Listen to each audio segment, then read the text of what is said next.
अस्सलामुअलैकुम। तो क्या हाल चाल है। तो सीन कुछ ऐसे है। ये चिंची ज़ीरो का पिस्टन पे आज वीडियो बनने जा रही है। और ये चिंची स्टैंडर्ड साइज़ का पिस्टन है। कटमट भी इस पे लगा है और जेनवन उसके साथ वाल और हेड के साथ इसे यूज़ करने वाले हैं। और देखते हैं कि रिज़ल्ट इसका कैसे आता है। ये जेनवन बिल्कुल एकदम जेनवन हेड है। और ये इसके वाल चेक करें तो ये इसका वाल का रिज़ल्ट है आपके सामने कि फुल 50 रिज़ल्ट है। और अभी हम इसे फुल फिट करेंगे, हेड को भी आपके सामने फिट करेंगे और फिर बाइक में भी आपके सामने फिट करेंगे। और स्पोकेट यार, इसमें पिछली वाली वीडियो में भी मैंने जेनवन का सेटिंग बता दिया था, गलती से उसमें भी जेनवन का सेटिंग बता दिया था। उसका आगे का 17 का लगना था, 1736, मैंने 1436 बता दिया था, तो उसके लिए सॉरी। और इसमें 1636 लगाएंगे और ये 2 वाशर भी रखेंगे। ये वाशर थोड़े रिस्की होते हैं लेकिन हम फिर भी लगा देते हैं। और इससे ये होता है कि टाइमिंग चेन अगर कमज़ोर है तो अक्सर वाल टकरा जाते हैं, टेढ़ा हो जाते हैं। तो ये सीन है। बाकी आपकी मर्ज़ी, आप ये वाशर रख रहे हो या नहीं रख रहे हो, वो आपकी मर्ज़ी। स्प्रिंग से लगा के बिठा देते हैं और यही सीन है। और आगे वीडियो देखो तो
यार यही था सेटिंग, और अभी ये फुल फिट हो गया है।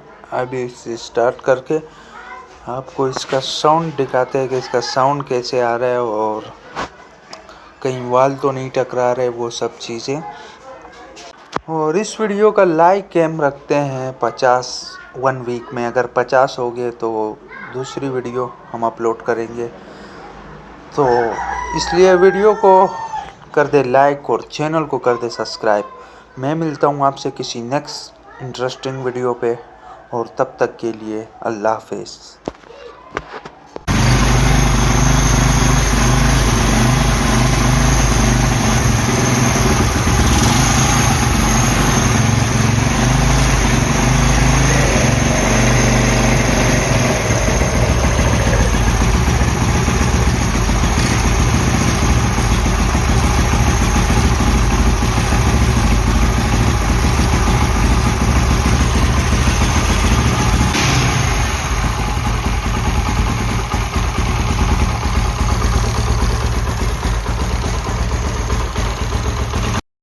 रनिंग तुम्हें शक है तो कराची चल आके देख किसका जोर है कराची पर। ए छोड़ कल तू आज ही चल,